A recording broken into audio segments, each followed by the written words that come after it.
السلام علیکم گائز، میں ہوں بشرا ہارون اور آپ دیکھ رہے ہیں بشی ٹی وی چینل۔ نیکی کا جذبہ۔ رمضان المبارک کے مہینے میں ہمیں چاہیے کہ زیادہ سے زیادہ نیکیاں کمائیں اور اس مہینے میں ہر نیکی کا بدلہ 10 گنا زیادہ ملتا ہے۔ مسلمانوں کے لیے خاص طور پر یہ بخشش کا ذریعہ ہے تاکہ ہم اس مہینے میں زیادہ سے زیادہ نیکیاں کما سکیں۔ نفلی عبادت جتنی کریں اتنی کم ہے۔ تراویح نماز ایک ساتھ جب مسجد میں جمع ہو کر پڑھتے ہیں تو سب سال میں ایک مرتبہ مل کر قرآن پاک سننے کی سعادت نصیب ہوتی ہے۔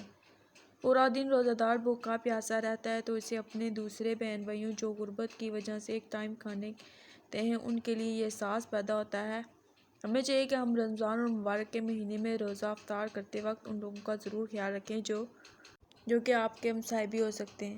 ضرورت مندوں کو پہچان لیں۔ قرآن پاک میں بھی ہے کہ تم ان کے چہروں سے پہچان لوگے، وہ لوگوں سے چمٹ کر سوال نہیں کرتے۔ تو گائز ایسے لوگوں کو نظر انداز نہیں کرنا چاہیے، کیونکہ اگر ایک روزہ دار کا کوئی روزہ افطار کروائے گا تو اسے بھی اتنا ہی ثواب ملے گا جتنا روزہ رکھنے والے کو۔ تو گائز کیسی لگی آج کی میری ویڈیو؟ آئی ہوپ آپ کو پسند آئی ہوگی۔ کمنٹ کر کے لازمی بتائیے گا۔ ملتے ہیں نیکسٹ ویڈیو میں، تب تک کے لیے مجھے دیجیے اجازت۔ دعاؤں میں یاد رکھیے گا۔ اللہ حافظ۔